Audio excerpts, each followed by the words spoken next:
Bonsoir tout le monde. Bonsoir, bonsoir. Bonsoir. Écoutez, merci, vous êtes déjà assez nombreux à être connectés. Alors, donc, ce webinaire, on va attendre encore 1-2 minutes pour les quelques retardataires qui pourraient nous rejoindre. Donc, vous voyez, vous avez tous le micro et la caméra, vous pouvez activer. Pendant la présentation, je vous demanderai donc vous pouvez laisser vos caméras, c'est plus sympa si elles sont ouvertes. Par contre, coupez les micros pour éviter les bruits parasites. Et on va démarrer du coup dans 2 minutes. Il y aura des moments où vous pourrez poser des questions à l'oral en levant la main pour que ce soit, parce qu'on risque d'être nombreux. On a 180 inscrits. Alors, je ne sais pas si on sera 180, mais en tout cas, il faudra lever la main et on essaiera de répondre à toutes les questions. Vous pouvez également écrire dans le chat. Manon, qui est connectée ici, essaiera de vous répondre. Et donc, Manon Larazé, Community Manager de CMT France, pourra vous répondre et on essaiera de faire tourner la parole en respectant les temps. L'idée, c'est de laisser quand même pas mal de place à ces échanges, surtout à la fin de la réunion. Voilà, avec des petits temps de pause s'il y a des questions brûlantes. Et sinon, après, on pourra vraiment échanger librement. Il y aura peut-être des réponses à vos questions aussi pendant la présentation. Donc, écoutez, je vous propose, il est 19h02. Je vais essayer on va démarrer. Donc, l'idée de ce webinaire, c'est de vous faire un retour sur une étude préliminaire qui a été menée par le CERPOP à Toulouse. Et juste pour recontextualiser, quelques mots sur qu'est-ce qui a amené à cette étude. En fait, en fin 2023 déjà, le temps passe vite, je suis parti du constat, un constat partagé. Il n'y a malheureusement très peu d'études sur le médico-économique, sur la maladie de Charcot-Marie-Tooth. Il y en a une en Allemagne, mais finalement pas en France. Et celle d'Allemagne, malgré tout, méritait d'aller plus loin. Et cette étude, ce type d'étude est absolument essentiel dans le cadre des thérapies innovantes qui arrivent pour les maladies rares comme la nôtre, sur lequel il n'y a pas de modèle économique. Les thérapies innovantes. Alors, si vous pouvez couper vos micros, pardon, s'il vous plaît. Super et intelligente, c'est tout pour toi, alors. Je pense maintenant que je peux couper, désactiver. Là, je viens de désactiver le micro. On peut couper les micros des personnes qui. Donc, s'il vous plaît, essayez de couper vos micros parce qu'on va être nombreux, ça risque d'être compliqué sinon. Donc, les études, les thérapies innovantes arrivent, sont des thérapies coûteuses. Les maladies rares, on est peu, il n'y a pas de modèle économique. Et un moyen de répondre à cette équation, c'est d'avoir des informations sur le fardeau économique, le fardeau social. Donc on est parti de ce constat-là et puis vous verrez, on allait plus loin en fait. C'était juste les prémices. Et à ce moment-là, donc je rencontre des personnes formidables de la cellule d'un fonds d'amorçage de l'INSERM qui aident ce type d'études, qu'on appelle des études de sciences humaines et sociales. Et donc j'ai rencontré Fabien Docagne. On a monté un dossier, ils nous ont accompagnés. On a trouvé une équipe à Toulouse, donc avec Nadège Costa et Cyril Delpierre. Et elle va vous expliquer un peu plus en détail avant que Luna présente le travail et le rapport qu'elle a réalisé sur cette étude. Merci beaucoup Alexandre. Donc je vais me présenter pour ceux qui n'ont pas participé au Focus Group. Les autres, je pense qu'on se connaît. Donc moi, je suis Nadège Costa, je suis docteur en économie de la santé et donc je mène mes recherches au sein d'un laboratoire qui s'intéresse particulièrement aux inégalités de santé et à l'efficience des stratégies de soins à Toulouse, avec Cyril Delpierre qui s'excuse et qui n'a pas pu être présent ce soir. Et du coup, nous avons mené cette recherche grâce à Alexandre qui a identifié le besoin et qui nous a connectés avec le service Sciences et Sociétés de l'INSERM, que je remercie ce soir. Et je sais que Anne Ramage, qui nous a suivis tout au long de ce projet, qui est donc chef de projet dans ce service, doit être présente. Et donc, on la remercie pour tout ce travail et également pour nous avoir donné l'opportunité de mener à bien cette recherche. Donc, je voudrais aussi remercier très chaleureusement tous les participants donc, au Focus Group et tous les patients et les professionnels de santé qui ont bien voulu échanger avec nous donc, sur ce que vous vivez au quotidien. Grâce à vous, on a pu mieux appréhender vraiment ce que vous vivez dans votre parcours de soins, les étapes qui se passent bien, mais aussi les freins, les obstacles et les difficultés que vous rencontrez. Donc c'est vrai que l'objectif de ce projet était justement d'écouter vos expériences, vos témoignages et vos idées pour mettre en lumière les points qui peuvent potentiellement être améliorés pour que vos parcours de soins soient plus fluides, plus justes et plus adaptés à vos besoins. Et comme l'a dit Alexandre, cette étude ne s'arrêtera pas là. Enfin, cette étude va s'arrêter là parce que c'est une étude particulière. Mais en tout cas, le travail ne vient que de, ne vient. Alors là, 19h, c'est trop dur. Le travail vient seulement de commencer. Et ensuite, après la présentation des résultats par Luna, on vous proposera une petite séance de perspective sur ce qu'on a imaginé grâce à tout ce qu'on a pu recueillir de votre part, notamment sur des études de parcours de soins un peu plus larges ou encore des évaluations en médico-économique au sens très scientifique du terme sur des innovations thérapeutiques. En attendant, je vous laisse avec Luna qui va donc vous dévoiler les résultats donc, de l'enquête auquel certains d'entre vous ont participé. Luna, je te présente vite fait avant que tu commences. Donc Luna, elle nous a beaucoup aidé. Elle était en master de Miss, ça s'appelle. Ça ne s'invente pas. Donc c'est un master en sociologie. Et donc elle nous a permis aussi d'upgrader nos compétences en sociologie et en implémentation des focus group. Donc merci beaucoup Luna et je te laisse maintenant la parole pour une vingtaine de minutes. Je pense qu'on va faire 2 sessions. Une première session restitution de l'enquête patient et ensuite on pourra recueillir vos questions à l'issue de cette session et la deuxième session enquête des professionnels de santé et là on recueillera aussi vos questions. Comme ça pourra permettre de souffler un peu. Allez, cette fois Luna, je te laisse. Hein. Jamais 230. Merci Nadège. Je m'excuse, ma caméra ne marche pas très bien. Je vais partager le diapo et comme ça je vais pouvoir commencer. Hop. Tac, tac, tac. Alors, est-ce que vous voyez mon écran? Tout le monde voit mon écran ou pas? Oui, oui. Ouais, Oui, c'est bon. Pardon, excusez-moi. Donc, je remercie Nadège et Alexandre d'avoir commencé à parler, d'avoir présenté cette étude. C'était donc une étude, effectivement, comme l'a dit Nadège, au cours de mon master. C'est une étude que j'ai menée de février jusqu'au mois de juin. Donc, c'est une étude qualitative sur les parcours de soins des patients atteints de la maladie de Charcot-Marie-Tooth. C'était à partir d'entretiens collectifs, donc sociologiques, focus group, que je reviendrai après, que je présenterai par la suite. Donc, on a interrogé 2 catégories de participants. Il y avait donc des patients atteints de la CMT et des professionnels de santé impliqués dans ce parcours de soins. Un petit peu pour rappel, donc la maladie de Charcot-Marie-Tooth, c'est une maladie rare, neurodégénérative, génétique, qui implique plus de 130 gènes, avec différents symptômes, aussi bien des troubles de la marche, des faiblesses musculaires, des déformations des pieds et des mains. Aujourd'hui, il n'y a pas de traitement curatif, mais il y a des prises en charge symptomatiques, kiné, orthèse, chirurgie, dont on va en parler, qui est beaucoup ressorti notamment dans les focus group. Et voilà, donc c'est une maladie quand même qui touche une personne sur 2500, donc environ 4000 personnes en France. Donc c'est une maladie quand même qui touche beaucoup de personnes. Et par là, on a donc mené dans cette étude des focus group. Des focus group, c'est une méthode qui est apparue, un petit peu pour l'historique, c'est une méthode qui est apparue après la Seconde Guerre mondiale aux États-Unis pour des études de marketing, pour avoir l'avis client. Donc, c'est des entretiens collectifs. Et il n'y a pas de méthodologie propre. Elle est arrivée dans les années 2000 en France, mais il n'y a pas de méthodologie propre en sociologie. Et donc, comment on procède? Eh bien, on commence par le recrutement, donc l'échantillonnage. On recrute des participants, donc entre 6 et 8 personnes.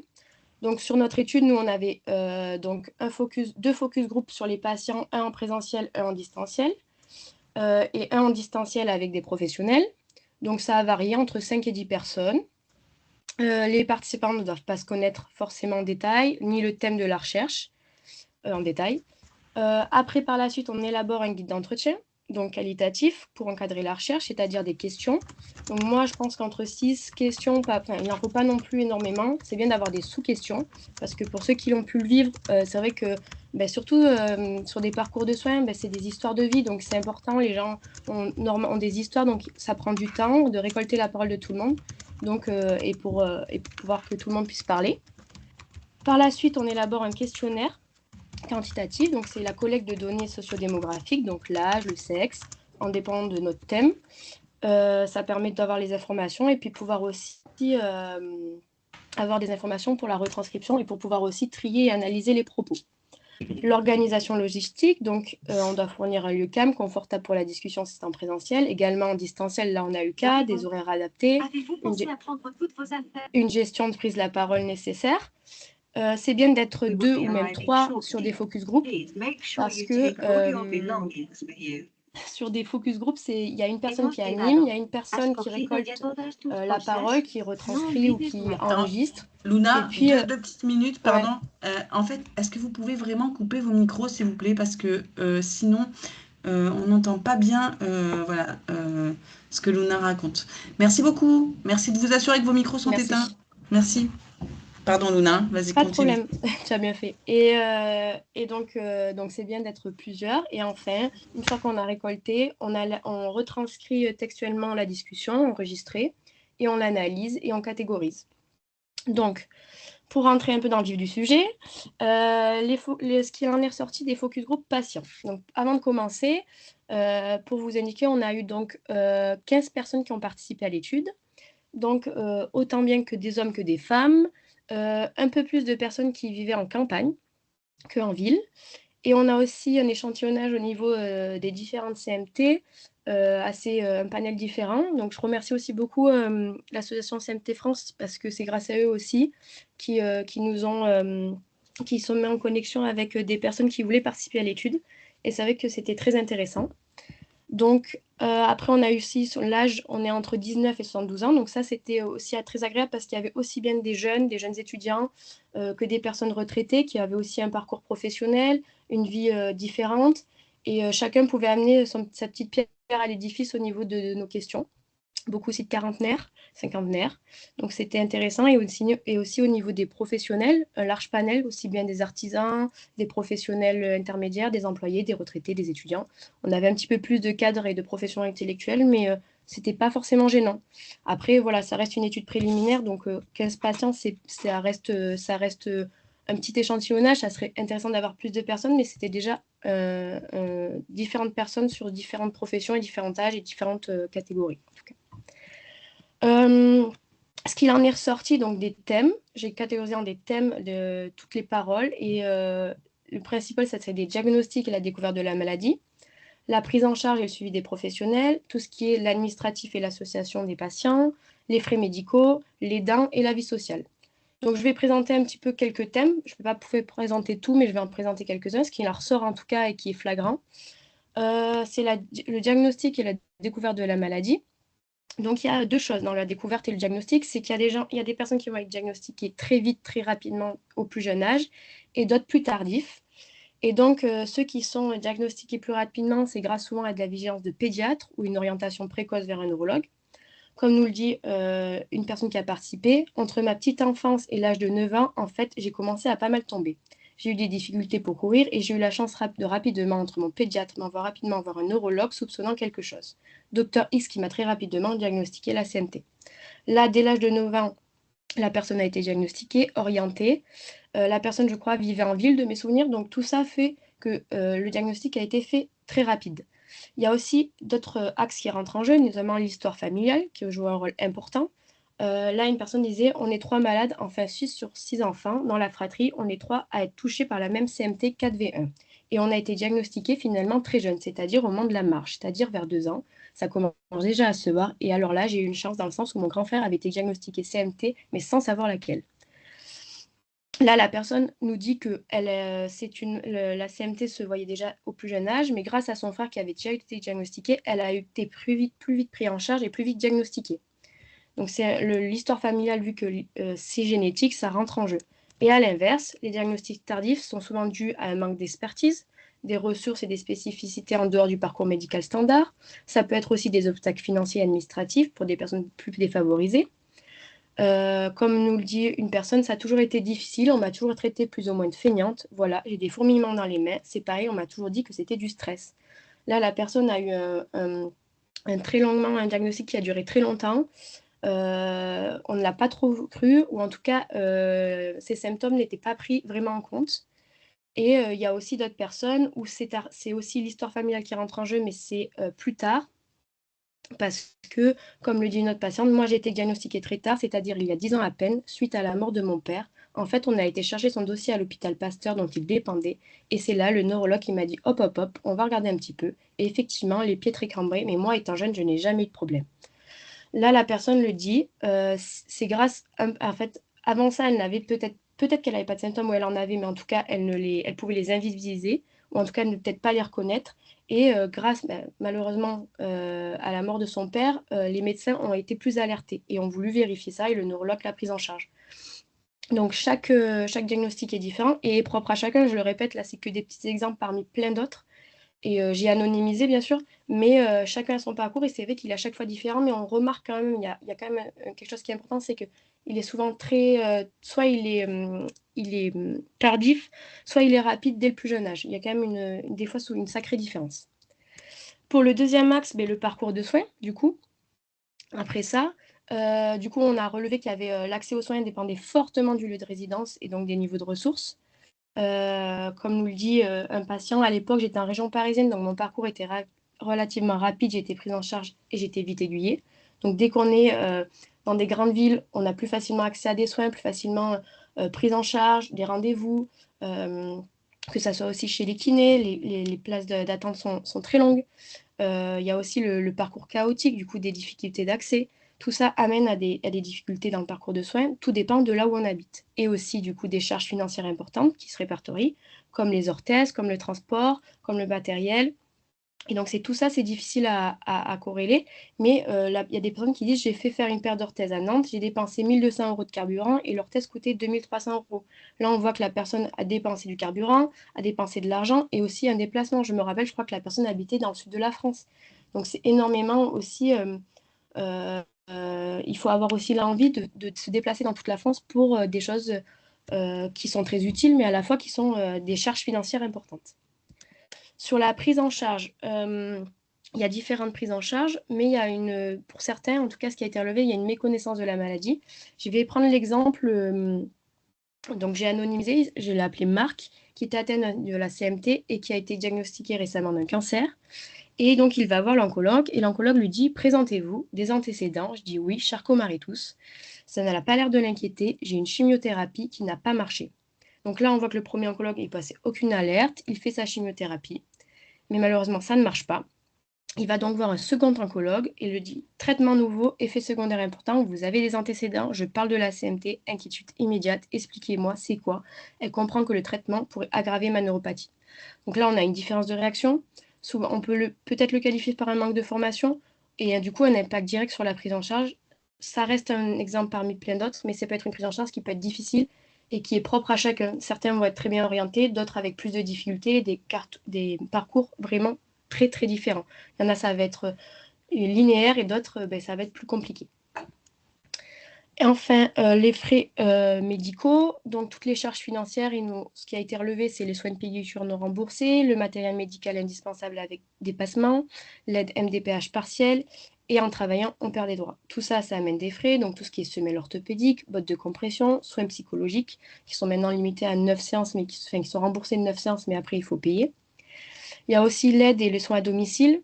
On nous dit, j'aimerais qu'on aide ma mère pour la toilette. Les aides hors famille sont limitées. Donc tout ça, c'est aussi, pour les aidants, ça peut être aussi une charge qui peut être importante et aussi bien pour le malade. Et donc des charges aussi financières derrière.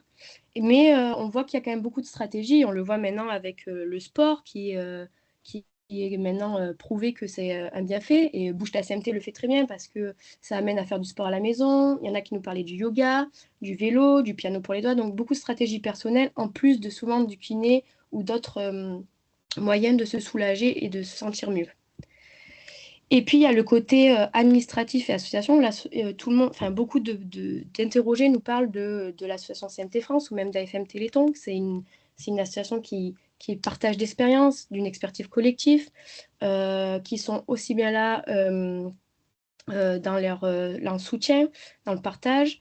Ils jouent vraiment un rôle intermédiaire entre le patient et le professionnel aussi, des fois. Ils peuvent accompagner.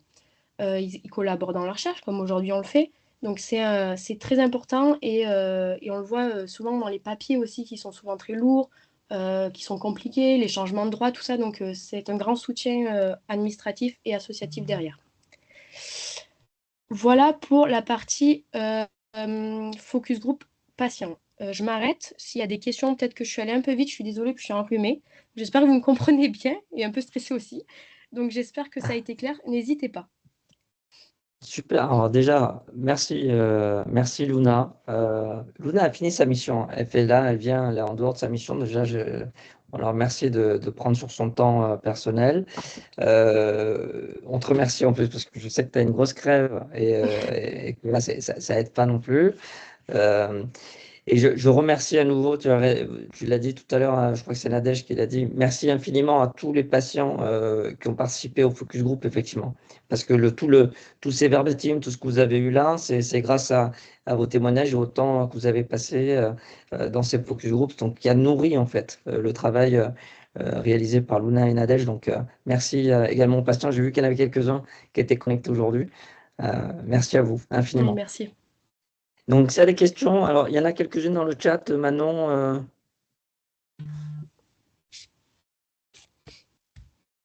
Alors, j'ai une question de Nicolas qui demande si c'est important de faire la différence entre CMT2 et CMT1A. Mais sinon, sur la présentation, je n'en vois pas. Alors, je ne sais pas si toi, tu veux répondre, Luna, à cette question. Euh, Vas-y. Alors, je suis pas dans la médecine ou quoi, donc je sais pas vraiment si je vais répondre à ta question. En tout cas, on a pris, dans nos objectifs, c'était aussi de relever les différentes formes de CMT. Et c'est vrai qu'il y a des différentes formes de CMT, si je me trompe pas, Alexandre, tu m'arrêtes, où il y a des symptômes différents, à des âges différents. Il y en a qui vont déclarer ça très jeune et déclarer ça un peu plus âgé. Et c'est vrai qu'on n'a pas poussé, il m'a manqué énormément de temps peut-être de pousser avec les différentes CMT. Après, non, il n'y a pas eu de différence entre les différents. Enfin, j'ai pas catégorisé ça avec différentes CMT. En tout cas, j'ai pas pris ça. C'était plus Non, pour non, avoir la mais parole de différentes personnes, mais j'ai pas pris en compte ça dans l'analyse. Voilà, pour répondre un petit peu. effectivement, pour compléter, en fait, même on n'a pas fait, on n'a pas fait la résolution par type de.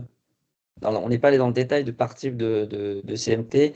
Et je pense même que c'est pas possible dans la mesure où on a des symptômes très différents, même pour 2 CMT1A, si on prend la forme la plus fréquente.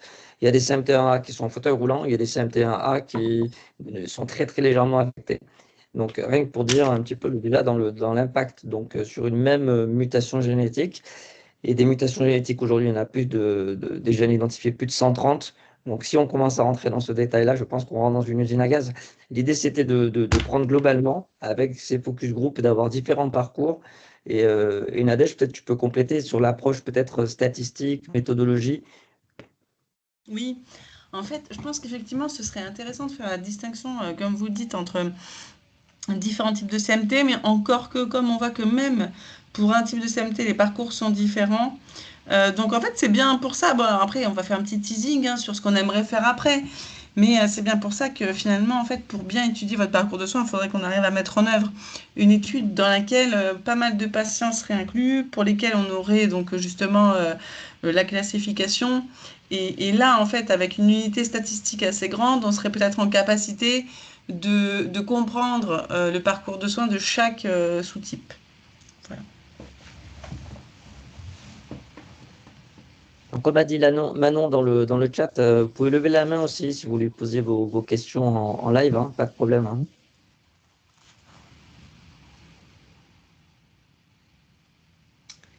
Bon, bah, s'il n'y a pas de questions, tu peux enchaîner. Ah, s'il y a Tania qui vient de lever la main. C'est une remarque que je fais. J'écoutais la dernière, parce que je suis un peu arrivée en retard, la dernière slide, là, enfin les deux dernières.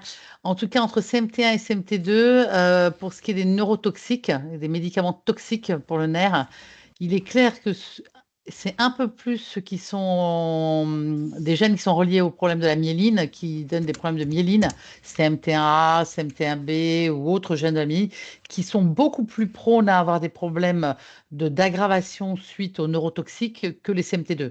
Ça ne veut pas dire qu'il ne faut pas dire que CMT2, il faut mettre les neurotoxiques, il n'y a pas de souci. Mais je dirais, il y a un peu plus de sévérité chez les CMT déminisants que chez les CMT axonaux, enfin, où l'axone est plus atteint que la myéline. Et donc, moi, je dis toujours aux patients, parce que vous voyez, les oncologues, les oncologues ou d'autres médecins qui pourraient mettre des traitements toxiques ne tiquent pas sur le CMT en disant, bah, finalement, je vais balancer mon truc et puis on verra bien, parce que ce qui est important, c'est la vie du patient, la maladie qui est en cours, etc. Mais là, il faut faire attention parce qu'il y a quand même des aggravations extrêmement importantes qui peuvent arriver sur des CMT démisants et si on ne fait pas attention en disant bah, je vais mettre cette chimiothérapie-là. Et puis on verra et ça sauvera le patient. Mais par contre, quand le patient a un handicap plus sévère derrière, il n'est pas très content du tout. Et je peux vous dire que même s'il est guéri, il en garde quand même un sacré mauvais souvenir, quoi.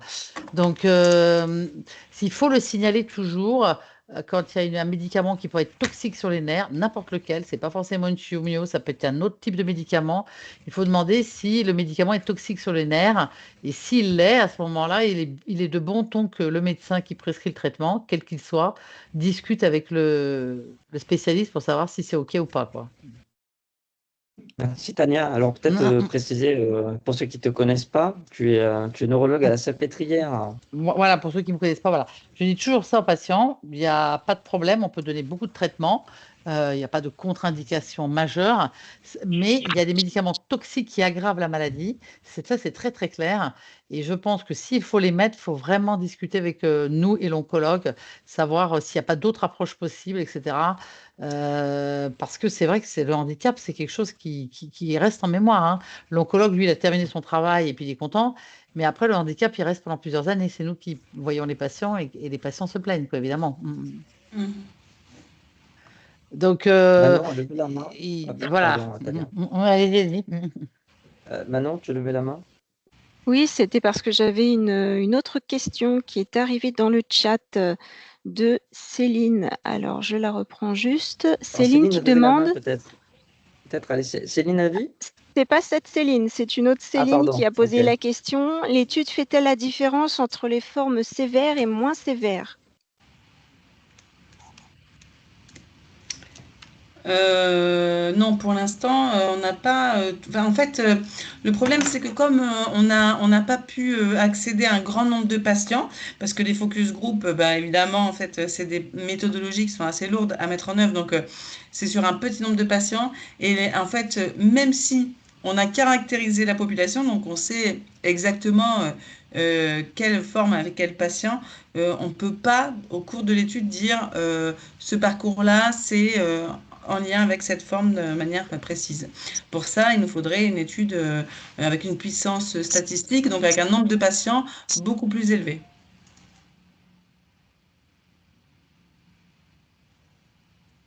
Parfait. Et donc Céline a levé la main. Il faut activer le micro, Céline, s'il vous plaît. Il faut que vous activiez votre micro, Céline. On ne vous entend pas. Je crois qu'elle ne sait pas comment faire. Est-ce qu'on peut lui activer peut-être à distance? Oui, je pense que je peux faire ça. Comment on peut les désactiver à distance? Non, je peux pas. Non, on peut pas, mince. Ouais. Sinon, posez votre question dans le chat, Céline. Je vais prendre votre question. Attendez. Ah bah C'est bon, voilà. elle a activé son micro. On devrait vous entendre. Je fais de la thalassothérapie une fois par an à base d'eau de mer et je voulais savoir si ça avait une importance ou pas. Alors là, je ne sais pas, peut-être qu'on peut laisser les soignants répondre à ça parce que alors ça peut avoir une importance dans le parcours de soins, effectivement, parce que bon, ça peut être pris en charge par l'assurance maladie. Donc je pense qu'effectivement, dans le parcours de soins, c'est quelque chose qu'il nous faut noter.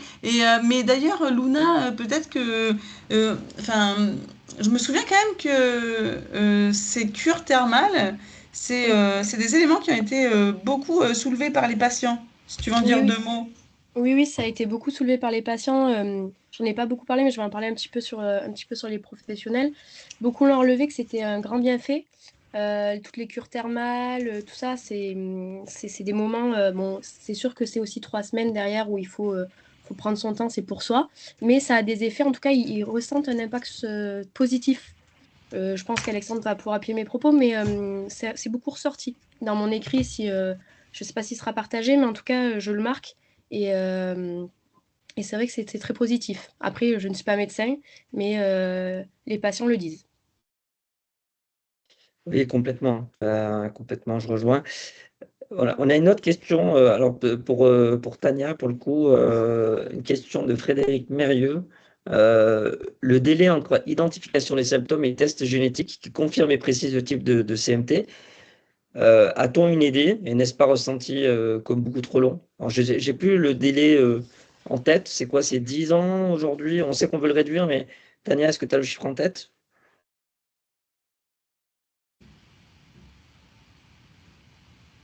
On n'a plus Tania. Alors, je pense qu'elle est en plus. Peut-être que quelqu'un d'autre peut répondre. Je ne sais pas s'il y a un autre, un généticien dans l'assemblée. On reviendra dessus peut-être plus tard où on répondra directement. Mais effectivement, c'est trop long. C'est ce que je peux dire, c'est qu'effectivement, il y a beaucoup d'errance Ouais. il reste une tolérance. Après, sur les formes les plus fréquentes, ce délai-là est largement raccourci aujourd'hui, hein. C'est-à-dire que pour les gènes qui sont mis dans le panel, ça dure que quelques semaines pour avoir un diagnostic. Alors, Tania vient de se reconnecter. Oui, je suis là, oui. C'était quoi la question? Racontez-moi. La question, c'est entre l'identification, on va dire un test, un électromyogramme, un neurologue, et Ouais. diagnostic génétique. Aujourd'hui, c'est quoi les délais? Alors, l'électromyogramme, le délai, il peut être rapide. Je sais pas, moi, 1 mois, 2 mois, ça dépend où vous êtes. Ça peut être plus, sinon, il y a des erreurs médicaux, je le nie pas. Le test génétique, c'est quand même long, il faut le dire, hein. C'est quand même, on va dire 6 mois, 8 mois dans ces eaux-là, quoi.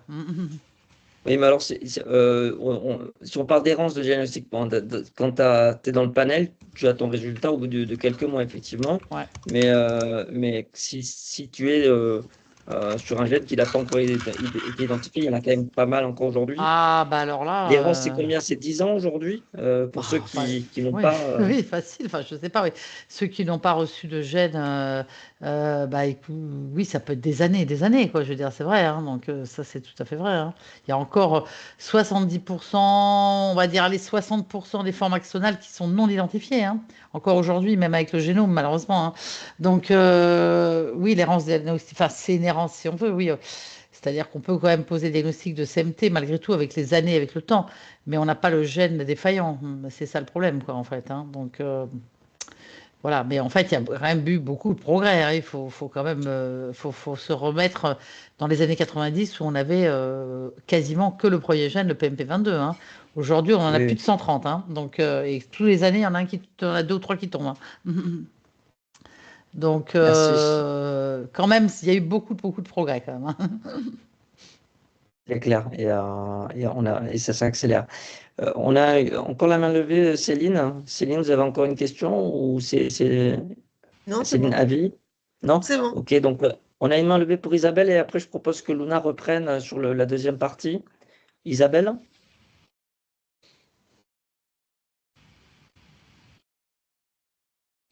Isabelle qui a levé la main. On vous écoute.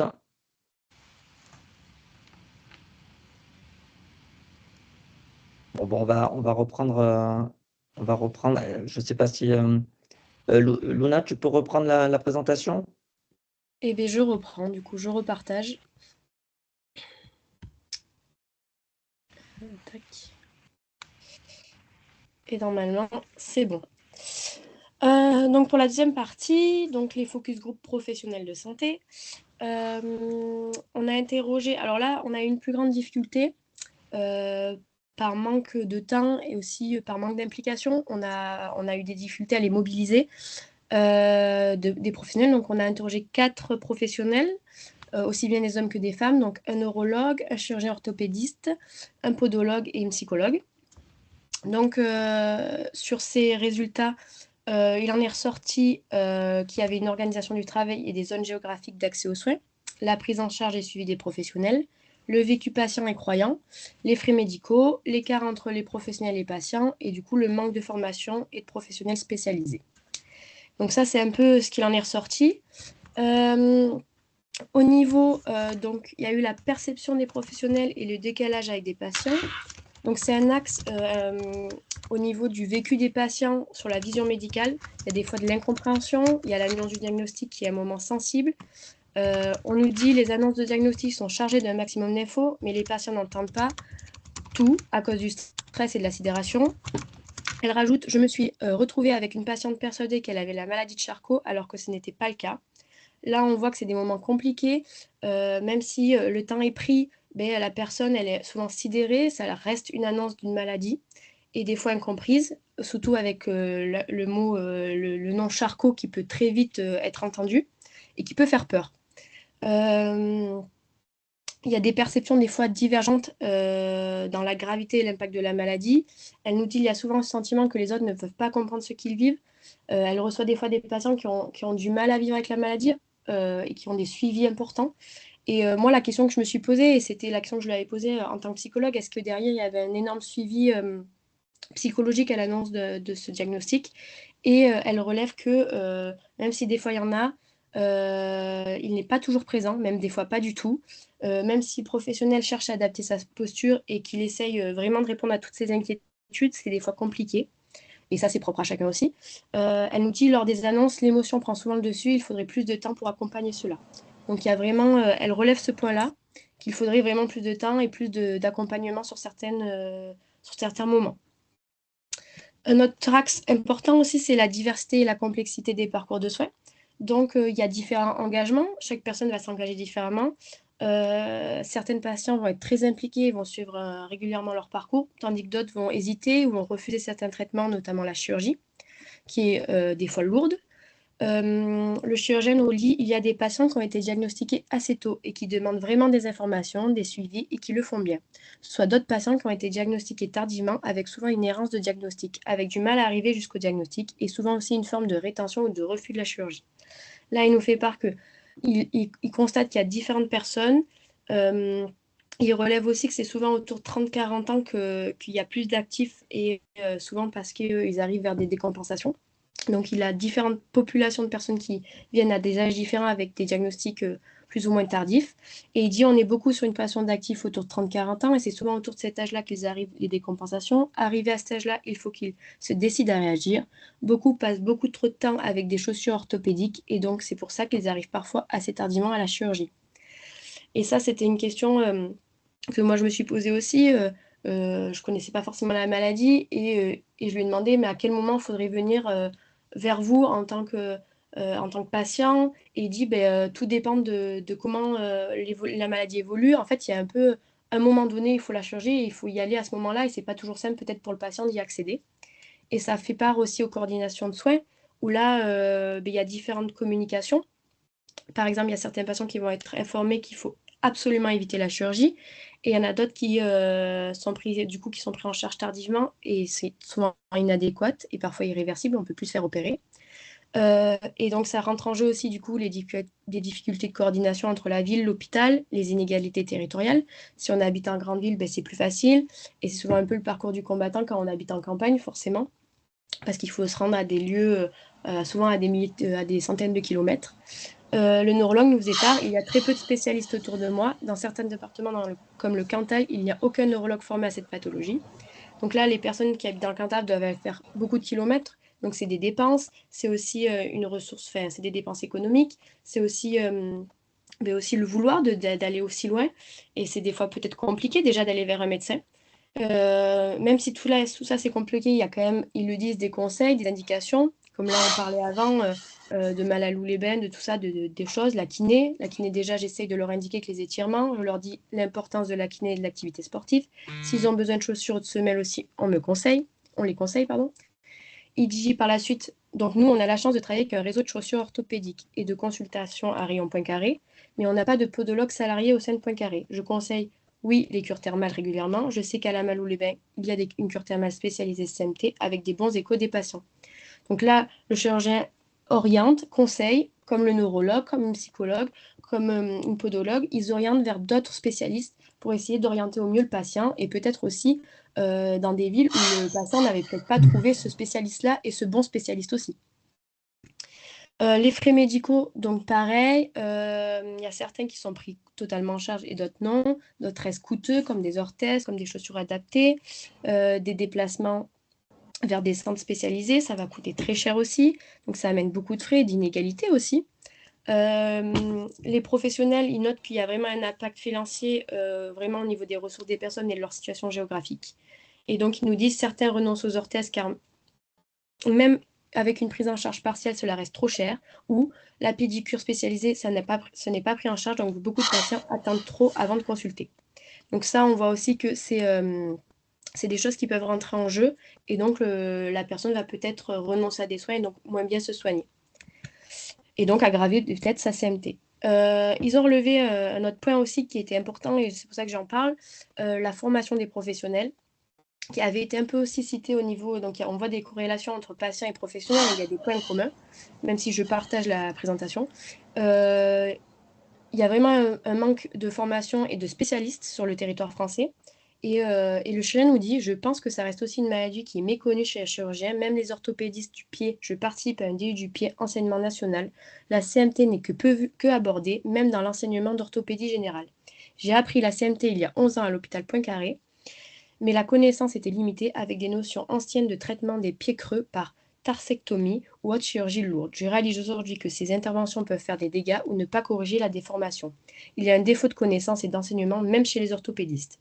Donc là, je trouvais ça important, c'est un témoignage qui est lourd parce que il a appris la CMT il y a 11 ans, c'est quand même une personne qui est chirurgien quand même depuis maintenant quelques années. Il met en avant les chirurgies lourdes, mal faites, et on lui avait posé la question, et je me rappelle très bien, combien il y avait de chirurgiens en France qui opéraient, en tout cas pour la CMT, et en réfléchissant, il s'est rendu compte qu'ils étaient vraiment très très peu, entre 3 et 5, pour vous donner un petit chiffre. Donc c'était pour lui à relever. Et du coup, le manque aussi de professionnels sur le territoire, comme je le disais, où il faut se déplacer, c'est souvent en région parisienne. Et donc, il disait aussi un manque peut-être, selon lui, de MPR, qui sont importants aussi dans le soin. Donc voilà, donc en conclusion, pour finir, j'essaie voilà, de faire vite. Il y a une coordination des soins qui est encore insuffisante et c'est relevé des deux côtés. Il peut y avoir une méconnaissance de la maladie par certains professionnels. Du coup, ça a aussi un impact financier pour le patient, mais aussi pour la famille. Les associations jouent encore un rôle essentiel et orientent et sont vraiment importants pour les patients. Et on le voit aujourd'hui, vous êtes nombreux. Toutes ces choses-là sont faites, donc bravo au CMT France. Et un besoin aussi vraiment de formation et de renforcer des spécialistes sur, je pense, le territoire français. Ça serait quelque chose d'intéressant à mettre en avant aussi. Donc voilà, je vous remercie de m'avoir écouté. J'espère que ça a été clair. N'hésitez pas. Merci à Nadège, à Alexandre. C'était un stage très enrichissant et j'ai découvert cette maladie que je ne connaissais pas du tout et j'ai beaucoup appris. C'était très enrichissant. Donc merci beaucoup.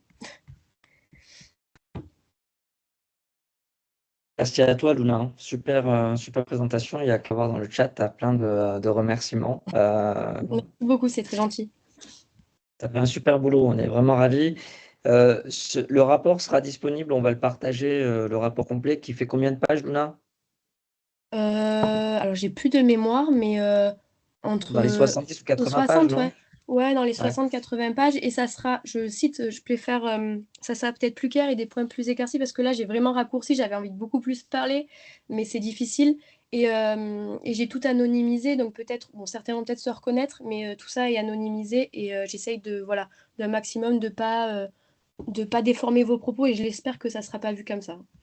Voilà, Non, merci. il y a des messages qui reflètent, d'ailleurs, qui disent que ça reflète parfaitement les focus group. Donc, non, Merci. très, très bien. Il y a quelques questions peut-être dans le chat maintenant à remonter. J'en vois une, Alors, moi, sur la décompensation, peut-être. Est-ce ouais. qu'on peut avoir une définition un peu plus. Je l'ai vu aussi, quelqu'un qui dit qu'il a une décompensation. Est-ce que tu peux dire 2 mots là-dessus, peut-être, Tania, expliquer c'est quoi le phénomène de décompensation pour un patient? Alors, moi, je pense que ce phénomène de décompensation, c'est l'aggravation des symptômes qui peuvent se voir, par exemple, en post-grossesse, en post-chirurgie. Dès qu'il y a un alitement important, une fracture, etc., une immobilisation, il y a ce qu'on appelle une décompensation, une aggravation de la maladie qui peut être transitoire avec un retour à la normale, mais parfois, bon, il y a des choses où il y a quelques séquelles motrices et autres sensitives. Donc, c'est une espèce de poussée un peu de la maladie. Parfois, on ne comprend pas tout. Il y a des poussées spontanée, qui je dirais sans facteur déclenchant évident. Ça arrive. Mais c'est souvent, moi je vous le dis, la chirurgie avec un alitement prolongé, des grosses infections, par exemple pneumopathie, etc., qui nécessitent que le patient reste aussi allongé, les post-grossesse, etc., une prise de poids très importante qui peut aussi aggraver les fonctions motrices. Voilà, tout ça, c'est la décompensation, quoi. Voilà. C'est pour ça qu'il faut remobiliser le patient. Tout patient qui a une maladie neuromusculaire et notamment CMT, il faut assez rapidement le remobiliser. Il ne faut pas rester au lit après une chirurgie longtemps parce que là, c'est là qu'on voit les problèmes. On a une autre question, Isabelle, qui explique que son mari a CMT 1A, que son fils aîné a eu le diagnostic de la CMT avec une prise de sang. On a proposé un EMG à son deuxième fils et on lui a refusé le diagnostic par prise de sang parce que l'EMG ne montrait pas de CMT. Elle aimerait savoir si cela est suffisant pour en déduire qu'il n'a pas la CMT parce qu'aujourd'hui, il a peu de symptômes à part une dyspraxie. D'accord. Alors, disons que si l'EMG est parfaitement normal, je ne sais pas quel âge a ce jeune homme, je sais pas, je vais dire 10 ans, 12 ans, je vais dire au hasard, hein, je ne sais pas du tout quel âge il a. Si l'EMG est complètement normal, c'est pas possible. J'ai vu des EMG peu altérés dans les CMTA, même je peux vous dire assez peu altérés, mais il y a toujours quelque chose. Il y a quand même des vitesses qui sont toujours un peu basses, même sur les formes les plus modérées. Il y a quand même des latences distales qu'on dit, enfin des latences sur l'EMG qui sont un peu. Il y a toujours des petites choses, vous voyez. Donc si c'est parfaitement normal, ça je n'y crois pas. Donc c'est pour ça qu'on lui a dit que c'était normal, quoi. La dyspraxie peut être due à autre chose, peut-être par contre, hein. D'accord. Alors il faut savoir que chez les mineurs, nos collègues, ils n'aiment pas trop faire le diagnostic par prise de sang tant que l'enfant n'a pas de symptômes. Donc, ils attendent 18 ans si l'enfant, enfin le jeune homme ou la jeune fille veut avoir le diagnostic. Bon, alors après, il peut passer par un diagnostic génétique classique chez le conseil génétique et faire la prise de sang. Oui, donc ça, c'est effectivement. Mais si on lui a fait un EMG à un âge pas tout petit, quoi, pas 1 an, quoi, mais plus tard, et qu'il est complètement normal, là, franchement, j'y crois pas. Ouais. Merci Tania. Là, on a plutôt peut-être une question pour Alexandre sur le plan des droits liés au droit du travail. Pourquoi la CMT n'est-elle pas explicitement nommée parmi les maladies donnant droit au congé longue maladie? Est-ce qu'il y a un travail de sensibilisation et d'information auprès des élus que l'on réalise?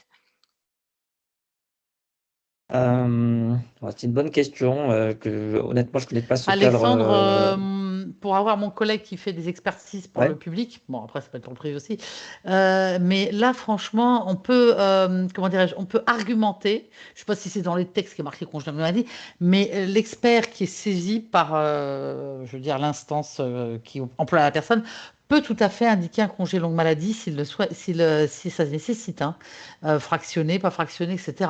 Donc je pense qu'il faut passer par une expertise parce qu'il y a des moments, il y a des CMT qu'on connaît Oui. qui nécessitent des congés longue maladie parce que ils sont très invalidés, c'est difficile maintenant au travail de rester debout, je sais pas quoi, ou de se déplacer.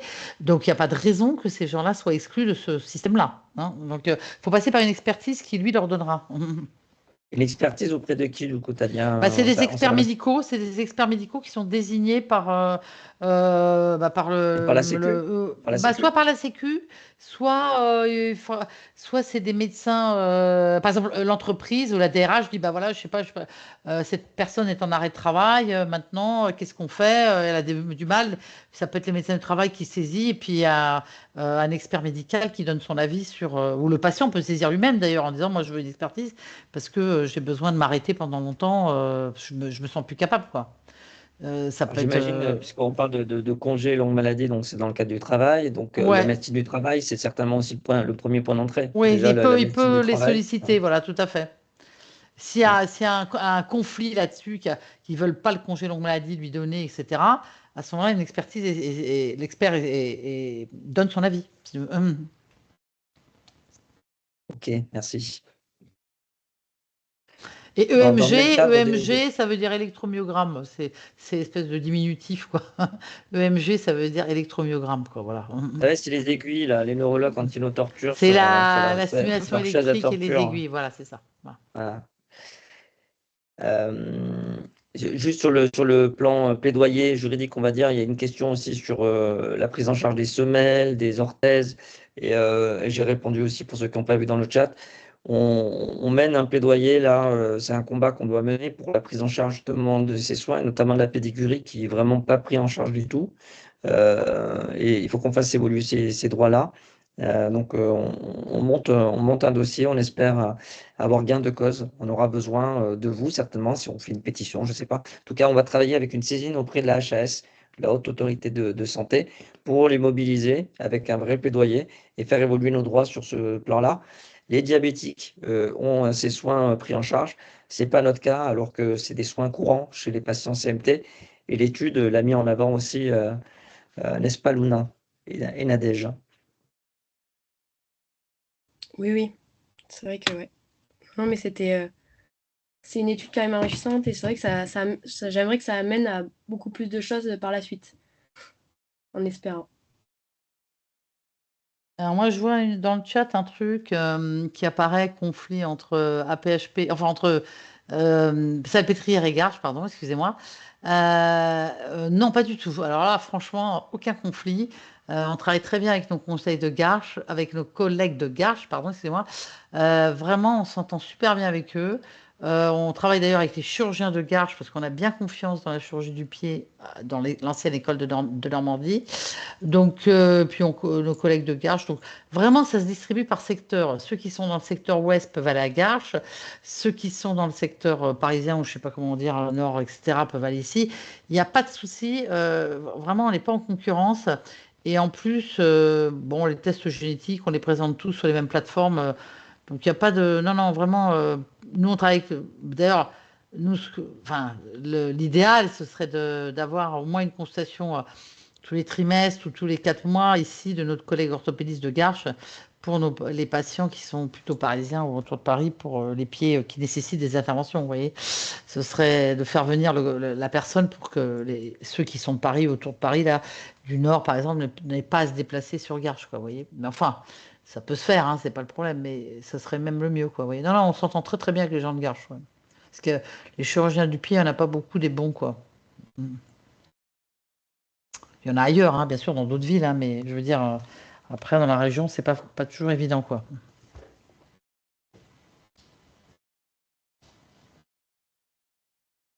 Est-ce qu'on a d'autres questions maintenant? On a une main levée de Christelle Galichet. Vous pouvez activer le micro. Oui, bonjour. C'est moi qui ai posé la question justement pour le conflit entre APHP. Je voudrais pas faire de mon cas un... Non, on est tous de la PHP, hein. Non, Garches mais je sais et... bien. En fait, j'ai une hospitalisation annuelle pour justement le suivi. Je trouve que c'est très bien ce que font Garches parce que du coup, ils font une HDJ, donc une hospitalisation de jour.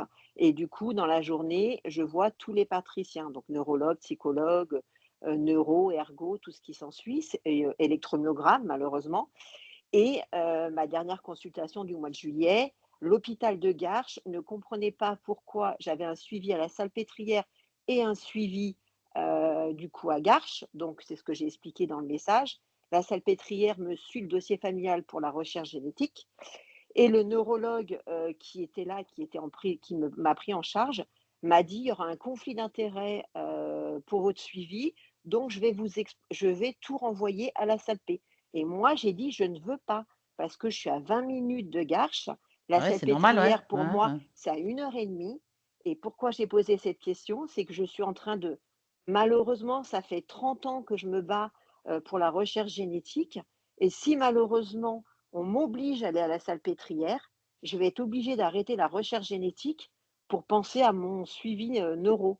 Et je trouve Non, ça non, non, vous inquiétez pas, Madame Galuchet. absolument Non, non, Madame Galuchet, non, écœurant. non. Mais non, pas du tout, pas du tout. C'est pas vrai ça, hein. Ça, c'est les collègues de Garches, de toute façon, vont continuer la recherche génétique parce qu'ils le font déjà sur plein d'autres patients qu'ils Ils ne le reçoivent. font pas. Ah, si, si, si, si, si. C'est nos collègues neurologues, ils sont tout à fait habilités à discuter de ça, à proposer des prélèvements sanguins si nécessaire pour faire des explorations. Il n'y a aucun frein là-dessus sur Garches, hein. Donc je peux Si, refuser, on est d'accord, on peut refuser. vous habitez à une demi-heure ou 20 minutes de Garches, Oui, vous êtes du secteur de ce coin-là, comme plein d'autres patients, et vous pouvez tout à fait être suivi là-bas. La génétique se poursuivra là-bas, les prélèvements, ça appartient à la d'accord. personne, hein. Donc, non, non, ça, Parce faut que pas c'est croire. docteur Léonard Louis Sarah. Et quand moi je Ouais. dis que ça fait 30 ans, c'est même plus que ça, puisque moi j'ai une CMT2 non identifiée encore. Voilà, mais ça, c'est possible, ouais. On est en recherche depuis 50 ans dans notre famille, hein, pratiquement. Donc ça serait dommage d'arrêter la recherche, tout Pas ça du pour tout, un conflit pas de du tout. suivi, quoi. Tout dépend de où a commencé la recherche, etc., où on en est. Mais ça, c'est pas. Vous pouvez tout à fait continuer à suivre et à la limite, même la recherche peut se continuer à faire indépendamment de vous, parce que les prélèvements sont peut-être quelque part stockés évidemment dans un labo et peut se faire indépendamment. Après, vous pouvez revenir tous les 2 ans, on va dire, pour faire un point ou tous les 3 ans, vous voyez. Bah, c'est ce qui se passe, c'est ça. Mm. Tous les Oui, 18 mois, 24 mois, je viens à la oui, même CMP, tous les 2 ans ou c'est tous tout, les quoi. 3 ans, vous voyez, et puis elle vous tiendra informé si ça a vraiment, boum, progressé et qu'on a trouvé, quoi. Non, non, il n'y a pas de raison que les patients qui sont autour de Garches, ils vont à Garches, quoi. Donc, il n'y a pas de souci. Ok, super, je leur dirai. Mm. Merci Ouais. beaucoup. Mm. Je vois une autre question. Est-ce qu'il est possible de faire une décompensation à la ménopause? Un petit peu, ouais. Ouais, parce que c'est vrai qu'à la ménopause, il y a beaucoup de choses qui sont bouleversées. Il y a pas mal de douleurs articulaires qui apparaissent, de la fatigue aussi, des difficultés de sommeil. Donc, c'est pas une décompensation, mais on peut avoir une certaine aggravation, pas une décompensation franche, complète, mais on peut avoir des signes d'aggravation. Ouais, tout à fait. Il y a la prise de poids aussi, vous voyez tout ça, quoi. On a une question plutôt pour les enfants. Une petite fille qui a comme traitement le Neurontin, mais qui a toujours des douleurs de niveau 6 à 10. Est-ce qu'il y a d'autres médicaments pour ces douleurs qui sont dues aux crampes? Ouais, il y en a, ouais. Il y en a. Les crampes, c'est toujours pas facile à traiter, mais il y en a d'autres, ouais, pour les crampes. Donc, il faut changer de traitement. Il faut aussi pas mal faire les étirements. C'est important aussi. Voilà. Mais il y a d'autres traitements aussi, ouais. Faut en parler avec le pédiatre un petit peu pour qu'il change de traitement et bien aussi faire tout ce qui est étirement, etc., notamment avant d'aller dormir, s'étirer un petit peu tout ce qui est chaîne postérieure, tout ce qui est mollets, etc. Faut peut-être apprendre à cette petite fille à faire ça. Ou à sa maman, du moins. On a une question d'Audrey. Son fils vient d'être diagnostiqué avec une mutation extrêmement rare sur le gène SETX. Ouais. Il ne semble pas avoir déjà vu cette mutation mentionnée dans les gènes impliqués provoquant la CMT. À qui Si, peut-on si. faire remonter son cas? Non, non, c'est la taxine, si, on connaît. C'est un gène qui est très rare, effectivement, sur le CMT. Ce gène, vous savez, ça fait longtemps, il a été trouvé par les Belges il y a longtemps maintenant. Mais c'est vrai qu'on a très rarement de famille sénataxine. D'habitude, ça donnait plus ce qu'on appelle des atteintes centrales, des paraparésies spastiques, mais il y a quelques formes motrices et plus ou moins sévères, hein, effectivement, de sénataxine. Et oui, c'est un des gènes assez rares, mais qui est dans le panel, j'allais dire, des gènes plutôt moteurs, quoi. Ouais. Alors, on a encore une question pour vous, Dr Stokovic. Est-ce qu'il est fréquent qu'une CMT soit couplée avec un autre type de maladie neuromusculaire dont les symptômes seraient proches? Qu'on puisse avoir 2 maladies en même temps? Ouais, bah, vous savez, il y a CMT1 et sclérose en plaques, il y a CMT1 et myasthénie, il y a CMT1 et autres maladies. Ouais, ouais, parce que comme le CMT1A, je parle du CMT1, hein, parce que c'est le plus fréquent, et quand même, il est assez fréquent, bah, on peut tomber sur une autre maladie, ouais. Ouais, ouais, effectivement. D'où l'importance de dire, bah ça, ce signe clinique-là, ça ne fait pas partie de la maladie, c'est bizarre, il faut chercher autre chose, vous voyez. Là, on a une question sur les statines qui augmentent les douleurs musculaires et articulaires. Est-ce qu'elles peuvent entraîner des effets à long terme? Alors, je dirais, disons que les statines, comme tout patient, pas forcément CMT, les statines ne sont pas contre-indiquées dans les CMT, dans les neuropathies, on va dire. Hein. Ce n'est pas une contre-indication, attention. Hein. Donc, s'il faut prendre des statines pour les problèmes de coronaire ou de cholestérol, on peut les prendre.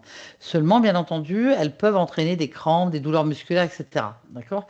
Donc, si tel est le cas et que ça devient, vous savez, tout de suite, les patients disent, moi j'ai vachement de crampes, c'est l'enfer, c'est une myalgie, on arrête le traitement. Il peut y avoir un effet un peu rémanent des statines, même après l'arrêt du traitement des statines, la personne peut encore se plaindre pendant 4, 5, 6 mois encore d'effets. Vous voyez, à long terme, peut-être pas, d'accord? Mais il peut y avoir encore des choses quelques mois après l'arrêt des statines. Vous voyez, c'est pour ça qu'il faut les arrêter. Si ça a trop de crampes et de myalgie, il faut les arrêter, quoi. Merci. J'ai une autre question de Marie. Est-ce que certains sports sont plus adaptés pour des enfants diagnostiqués mais encore asymptomatiques? Je dirais qu'il n'y a pas de contre-indication sportive. Hein. S'ils sont asymptomatiques, je ne sais pas, ils peuvent faire tous les sports qu'ils veulent. S'ils n'ont pas de, si les chevilles tiennent bien, s'ils ont une bonne force motrice, ils peuvent faire le sport. Il n'y a pas de contre-indication s'ils sont asymptomatiques. Au contraire, hein, le sport, c'est recommandé. Il faut surtout s'il n'y a pas de symptômes, effectivement. On va peut-être redonner la parole à Nadège. Nadège, tu es là? Parce qu'en fait, l'idée après, c'est de donner des perspectives et on aura encore des questions-réponses si vous voulez à la fin. Nadège, est-ce que tu es connecté? Est-ce que tu es devant ton écran? Oui, oui, tout à fait. Excusez-moi. À 20h, on est un peu en conflit d'agenda entre le travail et les enfants. Pardon. Alors, effectivement. Alors, merci pour toutes ces questions, parce que finalement, même avec ces questions-là, eh bien, nous, ça nous permet finalement d'alimenter un peu, je dirais, les réponses qu'on pourrait avoir sur les parcours de soins, notamment avec ce que vous avez dit sur la ménopause. Nous, ça nous aidera quand on fera nos études sur les parcours de soins, en se disant, bah, tiens, à cet âge-là, potentiellement, voilà, etc. Sur les médicaments. Donc, merci beaucoup pour ces discussions très, très utiles et enrichissantes. Et donc, effectivement, comme je vous ai dit tout à l'heure, on espère que ce travail ne s'arrête pas là, mais en fait, il va falloir qu'on trouve des collaborateurs. Puisque maintenant, en fait, on souhaiterait développer, en fait, en collaboration avec la filière CMT et avec les soignants, puisque finalement, c'est bien les soignants qui vous prennent en charge, 2 axes de recherche, en tout cas, pour poursuivre ce qu'on a commencé. Donc, la première, c'est évidemment mieux décrire les parcours de soins et les coûts des soins de la maladie de Charcot-Marie-Tooth. Ça permettrait effectivement de mieux mesurer le poids global de la maladie et avec ça, en fait, aussi d'avoir des billes pour argumenter auprès de l'assurance maladie, auprès d'autres instances, pour modifier le parcours de soins et modifier potentiellement les actes qui ne vous sont pas remboursés actuellement, si c'est des choses qui sont extrêmement importantes pour l'ensemble des patients. Et puis le deuxième axe de recherche, mais ça c'est quelque chose donc je pense qui est à réfléchir sur du long terme, même si certaines choses se dessinent dans le paysage actuellement, ce serait d'évaluer ou encore de simuler ou modéliser l'efficience, donc je dirais le bénéfice coût-résultat des thérapies innovantes qui devraient arriver sur le marché prochainement dans le cadre de la maladie de Charcot-Marie-Tooth. Et qu'est-ce que ça pourrait avoir comme résultat ou comme incidence? Finalement, c'est que le jour où elles seront effectivement disponibles, il faudra bien pouvoir évaluer leur impact réel. Est-ce que vraiment ça améliore la qualité de vie? Est-ce que ça améliore aussi le parcours de soins? Et est-ce que le coût de ces maladies, de ces thérapies innovantes reste aussi soutenable pour la collectivité? Est-ce que l'assurance maladie est en capacité de le financer? Et pour quels résultats? Et c'est bien ça qu'on souhaite évaluer nous et c'est effectivement tout notre cœur de métier. Voilà. Et je le répète, pour avancer dans cette direction, et on ne peut pas le faire seul parce que nous, on est simples chercheurs, et il faudra que ces projets s'appuient sur la filière CMT, sur les médecins, sur les soignants, et aussi sur vous, parce que en fait, les recherches, elles sont menées en collaboration avec toutes les parties prenantes, et donc les médecins et les patients sont en première ligne. Voilà, donc c'est un peu un appel à collaboration que je lance ce soir pour qu'on puisse aller plus loin.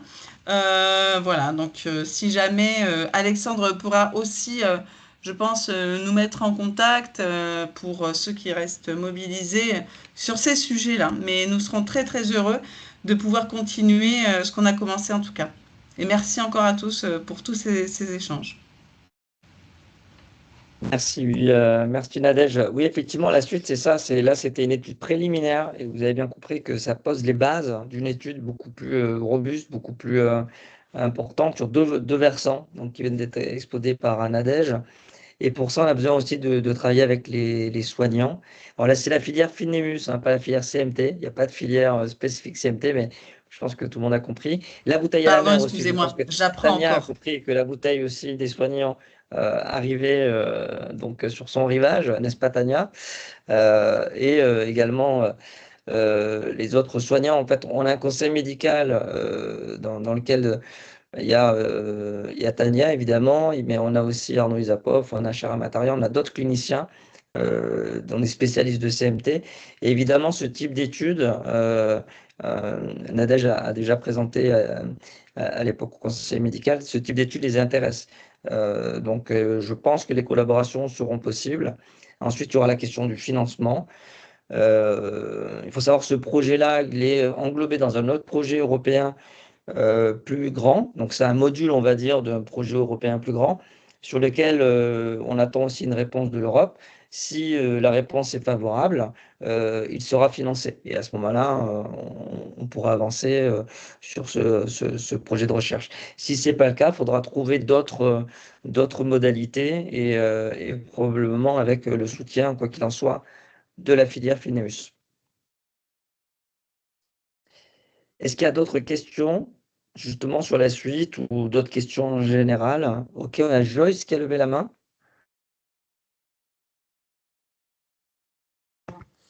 Vous m'entendez? Oui? Oui. Oui. Alors, moi, je pose la question en tant que patiente. Je suis tout de suite volontaire pour participer à toutes les études qui peuvent enrichir la connaissance et faire progresser les choses. Comment sommes-nous prévenus et comment peut-on être en fait au courant de l'évolution, de la concrétisation, de la finalisation, de la, je sais pas, la mise en musique de la suite de ce type d'études? Bon, on reviendra alors sur cette étude-là. Typiquement, on a fait du mailing. On s'appuyait sur le.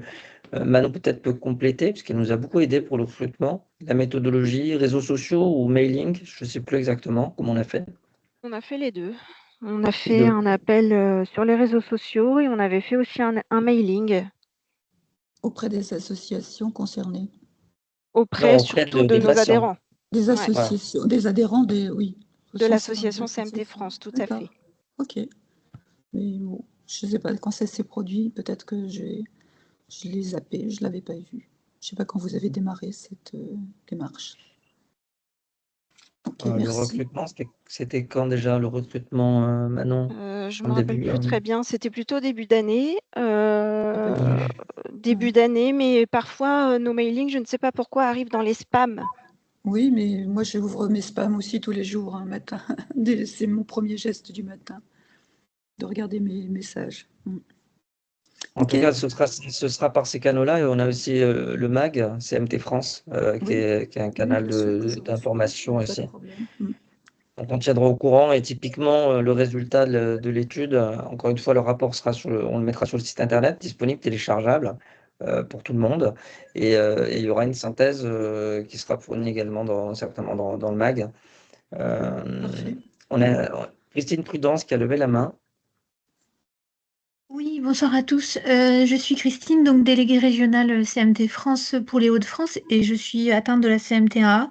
J'ai une question sur le déploiement pour nous solliciter pour la collaboration à la fois patients et aussi personnels médicaux. Moi, mon fer de bataille, c'est d'aller dans les écoles de kiné et autres pour faire connaître la maladie de Charcot-Marie-Tooth et éviter qu'on nous regarde bizarrement quand on dit Charcot-Marie-Tooth parce que les gens s'arrêtent à Charcot. Donc, Nadège, quel est le timing pour les prochaines échéances, s'il vous plaît? Alors, le timing, pour l'instant, il n'est pas vraiment fixé parce que ça va dépendre un petit peu des financements que on va pouvoir trouver. Donc, en fait, surtout, c'est que la première étape, c'est il faut trouver des collaborateurs, donc des soignants et des patients qui veulent bien travailler sur le sujet. Et puis, une fois qu'on aura trouvé l'équipe, on ira chercher des financements. Voilà, pardon.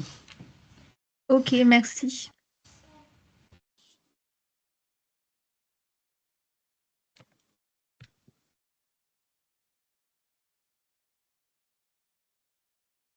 Est-ce qu'il y avait d'autres questions non traitées dans le chat ou On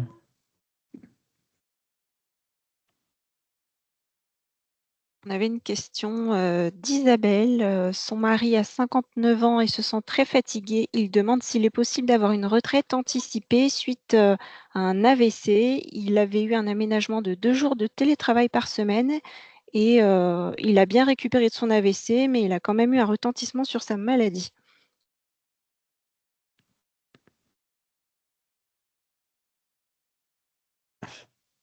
Tania, Oui, à mon avis, oui, il peut.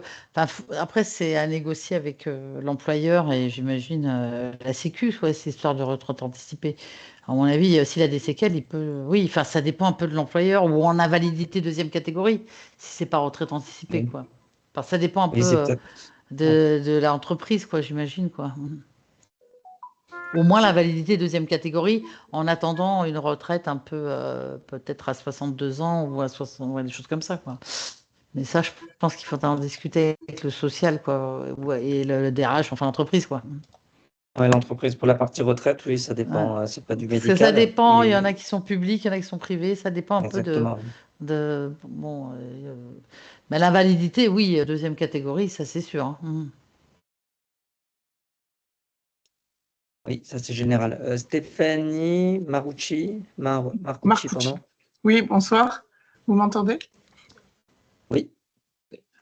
Je voulais savoir, est-ce que la thérapie sera fonction de la génétique ou pas du tout? Parce qu'il y avait un accès pour une étude et la génétique, ma génétique n'a pas été qualifiée pour cette étude. Du coup, je voulais savoir si les thérapies seront aussi fonction de ça. La thérapie, s'il y a une thérapie génique, elle sera ciblée. C'est-à-dire que si c'est une thérapie génique, ce sera en fonction du gène qui est ciblé. Je vais dire PMP22, P0. Après, c'est pas toujours, tout n'est pas thérapie génique. Il peut y avoir des traitements autres, pharmacologiques, qui puissent très bien intéresser plusieurs types de CMT.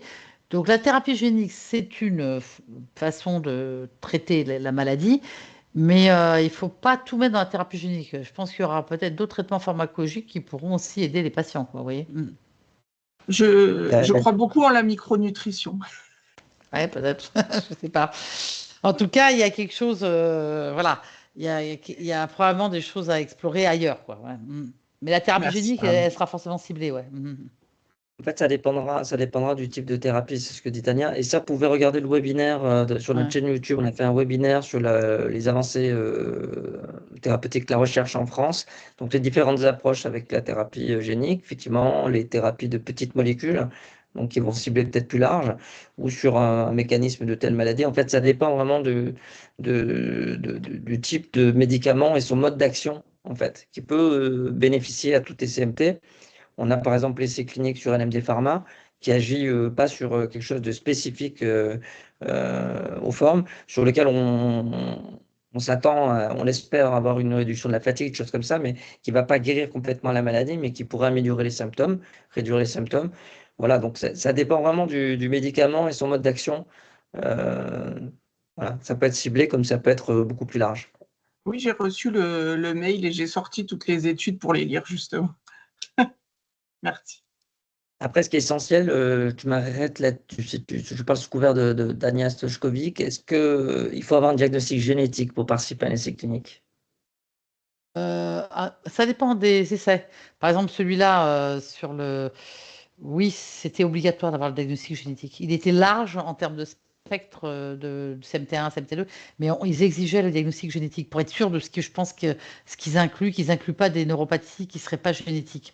Donc, en fait, dans les essais, ils veulent l'analyse. Ouais, quelque chose qui serait autre. Ils veulent l'analyse. Voilà. C'est pour ça que j'ai été disqualifiée de cette étude. Oui, il y a des vrais CMT sans problème, ça, pour lesquels on ne trouve pas de gènes, mais ils ne veulent pas parce qu'on n'a pas l'analyse génétique. Voilà. Pourtant, j'avais la génétique, mais elle n'a pas été qualifiée de ce qu'on m'a dit. Ah non, non, alors attends, c'est autre chose. Vous aviez alors, dans chaque étude, il y a les critères d'inclusion et les critères d'exclusion. Et alors, il y a, si vous ne rentrez pas dans les critères d'inclusion, parce que je ne sais pas, il y a un truc, ou si vous avez un critère d'exclusion, eh ben, ils ne vous qualifient pas, effectivement. Vous n'êtes pas randomisé. Et des fois, ils sont assez stricts, ces critères d'exclusion et d'inclusion, quoi. Ouais. Merci pour votre réponse. On a une question de Landrieux. Madame Landrieux. Oui, je voulais rebondir sur, tout à l'heure on a parlé de la retraite possible ou pas, anticipée. Personnellement, je travaillais dans le privé et j'ai pu bénéficier de la retraite anticipée à taux plein. Je dis bien à taux plein, à partir de 58 ans. J'ai dû me battre pour l'avoir parce que c'est pas bien connu par la CARSAT, par exemple. Moi, j'étais concernée par la CARSAT. J'ai dû me battre et j'avais l'impression que c'était moi qui leur apprenais que j'y avais droit et que c'était possible. Mais c'est possible, oui. Je vous l'assure, et à taux plein, à partir de 58 ans.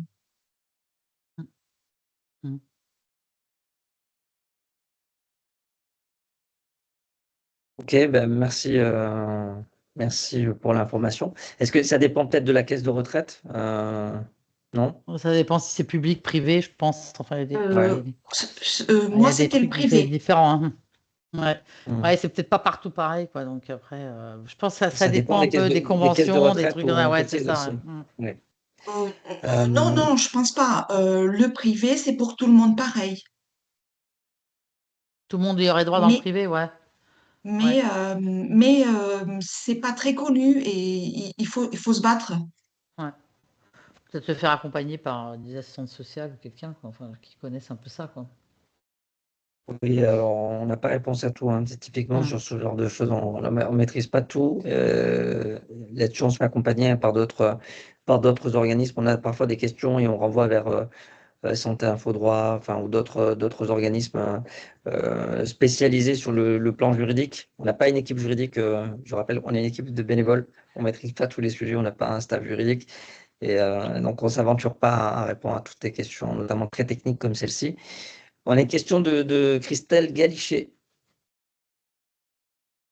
Je me permets de revenir sur la retraite. Justement, je pense que ça serait intéressant si CMT France pouvait un peu essayer de se renseigner ou de proposer un webinaire par rapport à ça. Parce qu'en fait, quand on pose la question, que ce soit à différentes assistantes sociales, moi en l'occurrence aujourd'hui, j'ai une assistante sociale de la MDPH qui est venue, qui n'a pas su me répondre. La seule chose qu'elle a pu me dire, c'est qu'on peut prétendre, donc ça va peut-être répondre à la personne, on peut prétendre à un départ anticipé à la retraite à partir de 55 ans dans le secteur privé si on est reconnu travailleur handicapé depuis un certain temps.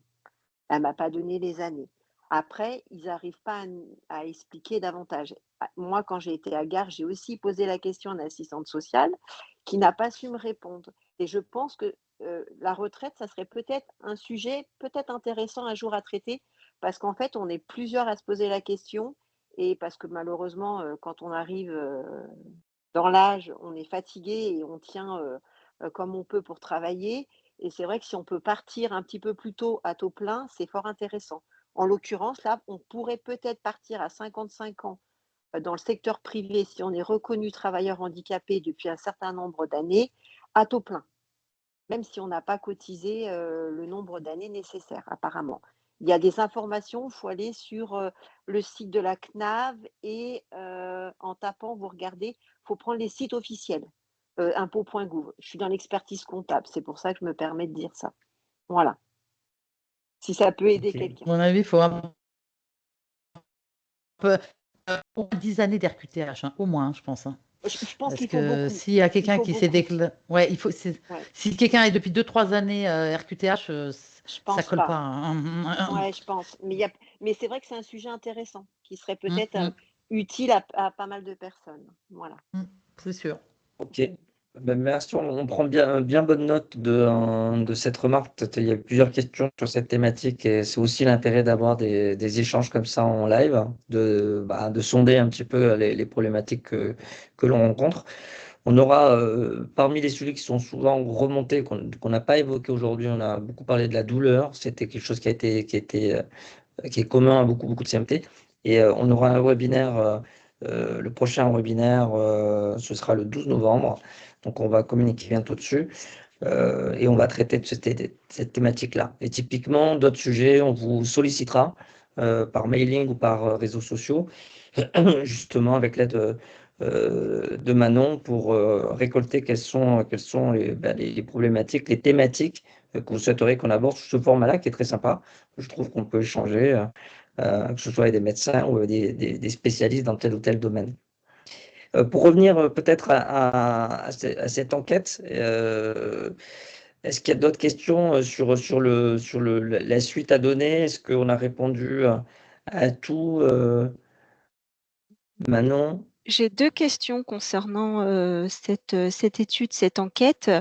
Est-ce que les kinés peuvent rajouter des informations via votre synthèse ou doit-on attendre une nouvelle équipe? Mais aussi, combien de personnes, patients et médicaux sont souhaités pour démarrer la suite?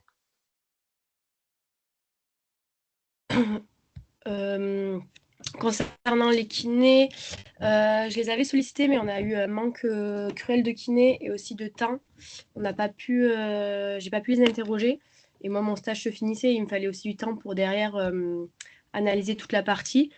Donc oui, ça m'a manqué aussi, mais malheureusement, vu que moi j'ai fini aussi mon stage et que tout le rapport a été fait, ça va être difficile de les rajouter.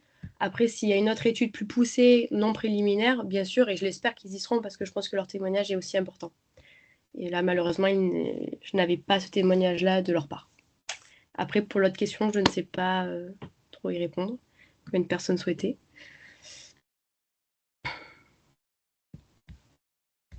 C'est à voir avec Nadège peut-être, et le type d'études aussi qu'on fait. On a bien vu, il y avait 2 versants, hein. Il y avait le côté évaluer l'efficacité d'un médicament, il y avait, ça c'était le deuxième, et le premier c'était, si je fais court, hein, et le premier c'était plus sur le parcours de soins, le fardeau économique et comment améliorer tout ça, et bâtir aussi des plaidoyers pour une meilleure prise en charge.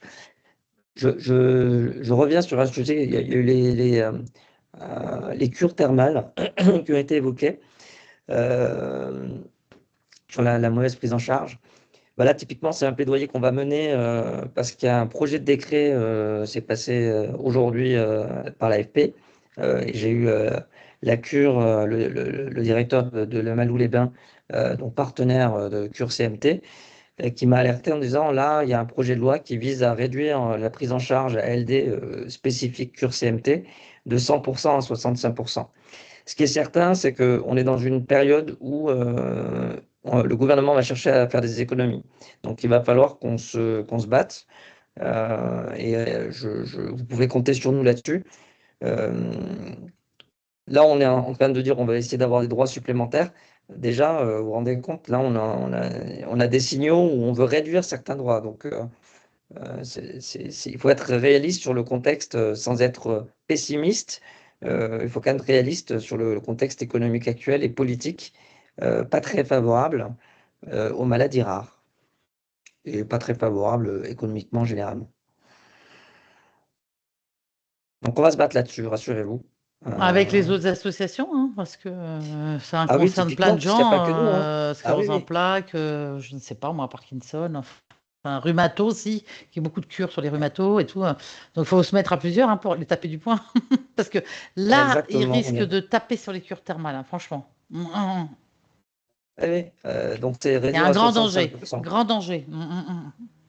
Et on sait, pour tous les curistes, et il y en a peut-être parmi vous, on sait que c'est vraiment, ça donne vraiment des effets très positifs. Tous ceux qui y vont sont vraiment ravis, ils y retournent. Donc ça apporte vraiment un bien-être et une amélioration. Après, peut-être oui, il va falloir se battre. que les centres de cure vont aussi dire, bah, attendez, si vous nous faites ça, il y aura plus d'emplois, il y aura moins d'emplois, il y avait une histoire Ah, mais économique derrière, c'est... peut-être qu'ils vont pouvoir se mobiliser eux-mêmes, quoi. Voilà.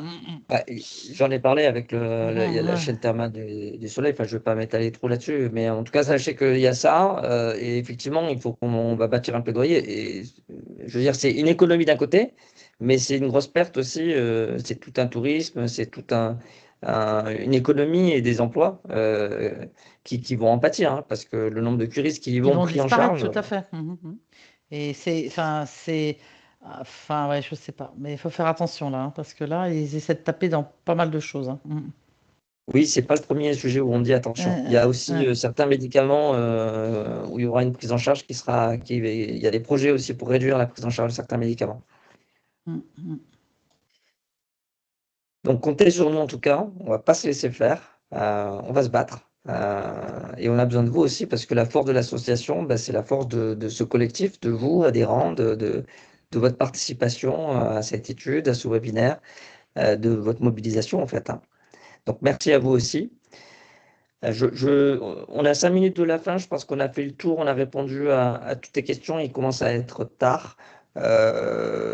Écoutez, je vous remercie. Merci infiniment à Luna, tu as fait un super travail. Merci à vous. Merci à Nadège, merci à tous ceux qui ont Merci participé au beaucoup à Focus tous. Group. Merci à l'INSERM pour le soutien, hein, qui a financé cette étude préliminaire. Et on va vous la diffuser bientôt en libre accès, très rapidement. Et on vous dit à très vite pour un prochain webinaire. Merci beaucoup Bonne et soirée. bonne soirée. Merci. Bonne soirée. Bonne soirée. Au revoir. Bonne soirée à Au tous, revoir. merci. Merci, bonne soirée.